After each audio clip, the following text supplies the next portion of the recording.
Magandang gabi po sa inyo. Siyempre, ito naman po si Marcelo nagbabalik. Kaya kung bago ka pa lang sa channel ko, please like and subscribe para naman updated po tayo sa mga videong gagawin ko. Siyempre, bago ang lahat, magandang gabi muna sa atin mga subscriber. Yes! Kaya naman ako na magpapasalamat sa inyo dahil nadagdagan na naman tayo ng 2 piraso.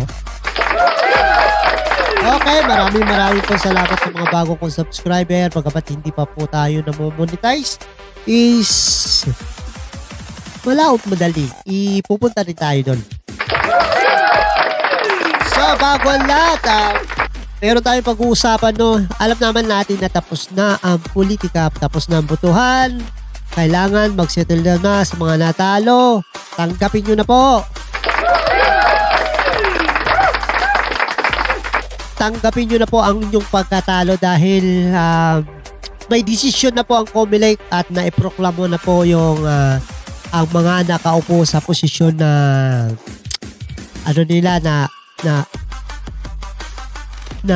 tawag nito? YouTube! Posisyon na posisyon sila. Ayan. So maraming salamat at tinanggap nyo na maluwalhati sa inyong puso ang pagkatalo. So ito naman po pag-uusapan natin bago lahat pag-uusapan po naman natin yung mga issue na napapanahon ngayon. Ito alam naman natin na sabihin natin tapos na, di ba? Pero ito nag-uumpisa pa lang po. Nag-uumpisa pa lang po ang labanan ng tunay talagang political series. Eto, nasa kalagitnaan na po tayo. Mayroon pa tayong 2028 election. Kaya naman, eto, sobrang exciting po ng nangyayari sa ating bansa pagdating po sa politika. Eto, magtatanong po ako, kung ikaw bully, di ba? Bully ka, tapos kunwari ako bully tapos may binuli ako. Ano ang pakiramdam na ang binubuli ko ay hindi man lang matinag-tinag?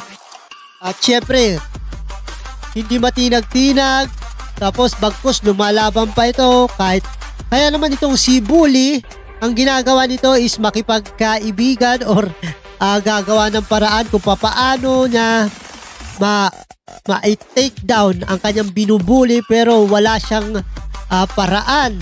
Bagkus ang kanyang binubuli ay mayroong paraan para yung kalaban na bully ay ma-take down. Ayan na! Ayan na po yan po yung sinabi ni Inday Sara na kailangan niya daw. All she wants is bloodbath. Ano nga ba yung bloodbath, ha? Ayan na! Ayan na! So, yan nga po, yung mga palabad na mga sinabi ni Sara, yung mga palabad na, alam mo yung binubuli ka, tapos tumatayo ka, tapos sasabihin mo dun sa kalaban mo, inumpisahan mo, kailangan mo tapusin, lalaban ako, di ba? Ayan na! Kaya sa mga nambubuli po kay Inday Sara, itong sa inyo. Ang ina ninyong lahat. Ayan, narinig nyo naman po yan. Sa boses pa lang ni Inday Sara is makikita mo na talagang sincere siya kung lumaban. So, alam nyo po si Inday Sara ay Bisaya. Ang Bisaya po kasi, once na inumpisahan mo yung laban, kailangan mo tapusin, di ba? Ganyan ang mga Bisaya. Ayan na. Ayan na! Okay.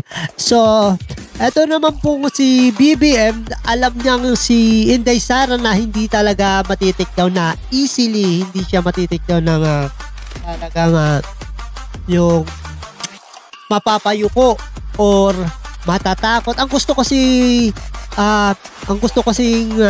tawag nito, makita ng mga administrasyon yung si Sara ay nagsusorry, si Sara ay nagpapakumbaba, si Sara po ay ina-admit yung kasalanan niya.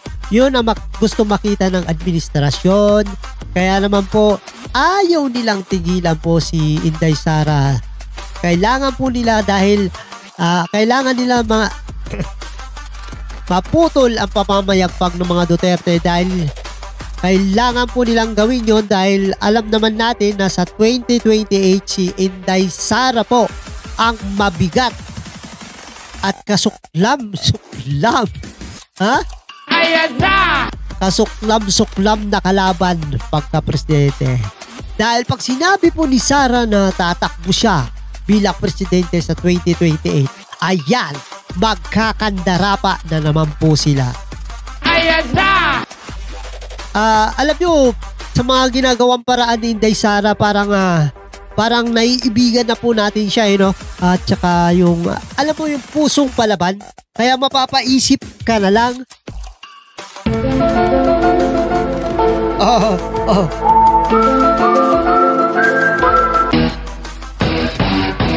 Yeah.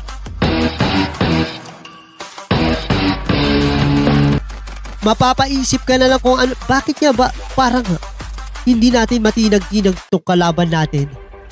At bagkus lumalaban pa talaga siya ng ano. Siya pa yung, tayo pa yung nababaliktad, tayo pa yung nagiging masama, no? Yan po ang mga pusong palaban. Dahil nga po nung sinabi ko sa inyo na si Inday Sara po ay Bisaya. Once ang Bisaya kinanti nyo na pinuli niya, kailangan panindigan nyo. Dahil ang Bisaya po pag nagsalita yan na patay na tawag nito na bahala na. Sige, lalaban ako sa paanong paraan. Kaya po na sinabi ni Madam BP Sara na all she wants is blood. Yeah! Ayan na! Ayan na! Yan na nga bang sinasabi ko sa mga nambubuli sa ating Madam Vice President. Kaya naman itong si Bongbong Marcos, no? Kaya naman itong si Bongbong Marcos kung ano-ano na lang ang ginagawang paraan para mapalambot niya or para masigway masigway yung mga tawag nito, masigway yung sitwasyon nila ni Madam Sara o ng mga Duterte. Pero sa totoo lang po mga kababayan, ay wala na po paraan para magbago po yung ating paningin sa mga Marcos. Dahil kung hindi nila po pinakulong or hindi nila po dinukot, kinidnap o pinadukot sa ibang bansa at dalhin dun sa dahig si dating Pangulong Duterte, ay hindi po magigising ang mga Pilipino na lumaban at suportahan kung sino man ang tama.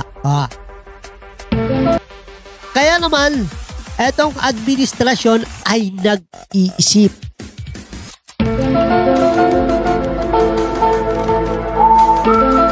Nag-iisip sila kung anong magandang paraan. Andyan yung magpapa-interview sa mga vloggers na madaming sa bagay, magpapa-interview sila sa mga vloggers na maraming subscriber, milyon ng subscriber para naman pag nag-interview, milyon din na makakita, pero wala po yan. Kaya sa mga pulpul na mga nang-aapi kay Sara, itong sa inyo! Ang ina ninyong lahat. Ano ka ngayon? Nga. So ito naman po si Bongbong Presidente Bongbong Marcos is nagpa-interview kay Katon Ying. At ang laking uto-uto dahil hindi galing sa akin yun. Iyan lang yung aking opinion. Dahil kung hindi nung na-interview siya ay sinabi ni Katon Ying, "Sir, ang bait nyo naman."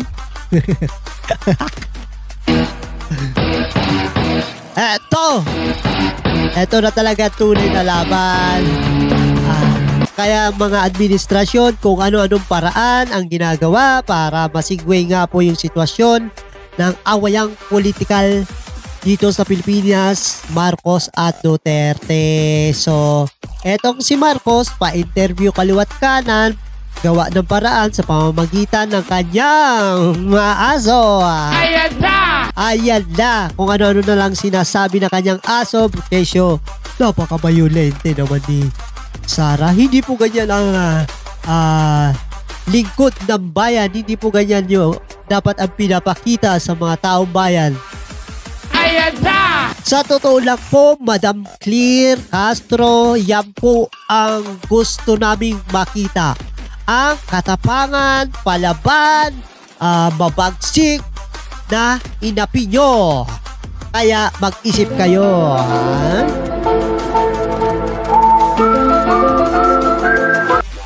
Mag-isip kayo, kayong lahat, itong sa inyo. Putang ina ninyong lahat. Kaya naman sa mga nakaupo dyan, sa mga nakaupo dyan na nang damay na rin kung sino man kayo na nag-api kay Pipi Sara Duterte, humanda po kayo dahil mayroon pa pong 2028 election. Ayan. So kung ikaw man ay kampi kay Duterte, panindigan mo. Kung kaaway ka, panindigan mo. Dahil naumpisa, na nasa kalahati na po tayo. Mas maganda pa ho kung pagpapatuloy lang po tayo magsuporta kay Madam VP Sara, mas maganda pa ho ang mangyayari sa hinaharap pagdating ng eleksyon. Ayan po. So, eto naman, ito ha. Maraming nagulat dahil sa sinabi doon ni VP Sara na bloodbath. Ano nga ba bloodbath? So, ito po para sa aking palagay, ang bloodbath po, ito yung tawag nito, kung inumpisahan mo, kung inumpisahan mo, tapos bigla mong hindi tatapusin, tapos yung kalaban mo is seryoso at sasabihin niya bloodbath, yun yung tinatawag na, sige, total inumpisahan mo, gawin natin to, kailangan na dumanak, hindi dumanak yung literal na dumanak ang dugo, kailangan madugong labanan, hindi yung literal na makikipagtaga, makikipagbaril. Laban kung laban, yun yung tinatawag na bloodbath. Kahit saang makarating, yun po ang bloodbath. So doon pa lang sa sinabi ni Sara na all she wants is bloodbath, sa mga gustong kumalaban sa kanya, abay talaga naman mga ngatog-antog dahil mapapaisip bakit nasabi yun ni Madam Sara.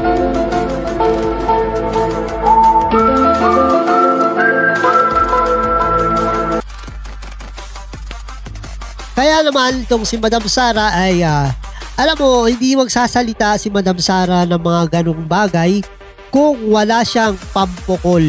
Alam niyo yun? Malakas ang loob ni Madam Sara kung wala siyang pampukol. Kahit saan daw makarating, kaya niya nga daw makipag-away sa kanal eh. Anong ibig sabihin nun? Doon pa lang. Ibig sabihin, kaya niyang kahit saan talaga makarating, tapusin natin ang labanan. Dahil hindi na talaga siya makikipagbate sa administrasyon. Kaya naman ito si administrasyon kung ano-anong gimmick ang ginagawa. Andyan yung courtesy resign ng mga kabinete niya, mga sekretary niya, tapos andyan yung makikipagbati siya na hindi ko gusto hindi ko gusto manggulo. Gusto niya daw ay peace. Tapos andyan pa yung tawag nito, makipag-areglo. So hindi na po kami mga taong bayan, hindi na po kami papayag na mabudol muli. Kaya minsan sa mga ganitong mga politiko, itong sa inyo, Putang ina ninyong lahat. So ayan po mga kaibigan, ganyan po katapang dapat ang ating pinuno katulad ni Madam VP Sara. Dahil kung babait-baitan ka lang, magsusyunga-syungahan. Tama ba yun? Susyunga-syungahan, susunod-sunuran sa mga may alam sa'yo. Talagang ang bansa mo is ganon talaga ang mangyayari. Maraming magre-reklamo sa pamumuno mo kung susyunga ka lang, susunod ka sa may alam sa'yo. Ha? Kaya minsan, mag-isip ka.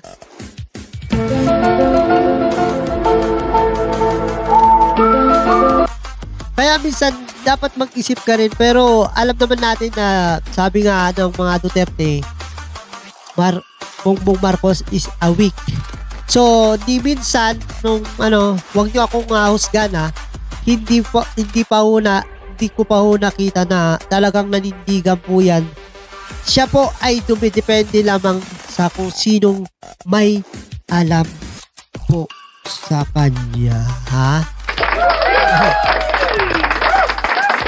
Palakpakan po, Kaya ang hinahanap talaga ng taong bayan na leader ay kung sino ang makakapagmana sa ginawa ni PRRD na si Duterte, si Tatay Digong, walang iba po kundi si VP Madam Sara.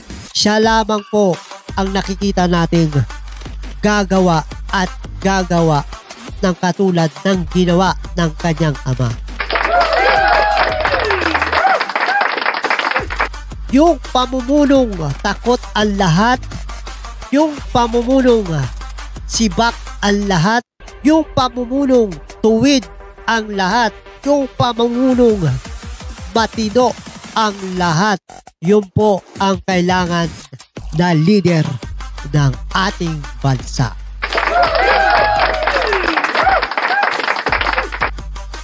Kaya kung ako sa mga administrasyon, kahit anong gimmick ang gawin nyo, kahit anong paraan na pagpapabango sa taong bayan ay wala na pong mangyayari.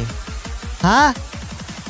Ayan na! Wala na pong mangyayaring babango dahil sobrang baho na po ninyo dahil gising na at nag-iisip na talaga ang mga mamamayang Pilipino, nagtatanong na talaga at na matalino na po talaga ang mga mamamayang Pilipino kung sino talaga ang makakapagbigay sa kanila ng tamang direksyon, tuwid na direksyon na pamumuno na hindi kailanman magiging katulad ng pamumuno nyo. Nakikita po namin yan lahat. Tandaan nyo, nakikita po namin yan lahat sa BP Inday Sara natin. Ayan po, maraming salamat. Kahit anong gawin nyo, pagpapabango, sige, magsalita yung mga sekretary nila sa gabinete or yung spokesperson nila, yun si Castro pa yan yung, alam mo, natatawa na lang tayo sa mga ginagawa nilang gimmick pero hindi na po uubra kailanman. Hanggat nandyan si Sara, magkakaroon tayo ng comparison kung sino talaga ang nasa tamang pag-iisip. Kaya agree na makipagpatawaran na lang. Hindi po ganun. Huwag ho tayo pabubudol muli dahil kung sa una nabudol tayo, halos ipaglaban natin yung niluklok natin ngayon. Huwag na hong ganun dahil kalungkot po dahil ito ang sinapit ng Pilipinas sa ilalim ng kanyang pamumuno. Dahil dun sa mga pinag-resign niya na courtesy resign, huli na po ang lahat. Ha? Dahil lumipas na po ang 3 taon, ngayon mo lang nalaman na sabi ni Castro, bawal ang corrupt, bawal ang abusado sa administrasyon Marcos. Kung tanggalin nyo man niya mga sekretaryo sa gabinete nyo, nakapag-corrupt na eh. Ha? Okay na yun. Maganda ng buhay nila, nakapag-corrupt na eh. Hindi naman makukulong yung mga yan. Okay lang mag-resign, at least nakapag-corrupt na, di ba? So, yan po. Maraming salamat po sa mga nag-subscribe sa atin, no? Maraming salamat po sa mga nagtsatsaga. So, ito, magbibigay po lang mo. Ito, papatuloy pa rin tayo. Magbibigay tayo ng mga opinion, magbibigay tayo ng mga suggestion, o yung mga napapanahong issue ngayon na sa ating bansa, tapos opinion at saka yung palagay natin, ano? At maraming salamat sa mga nag-subscribe. Sana mamonetize na po tayo, no?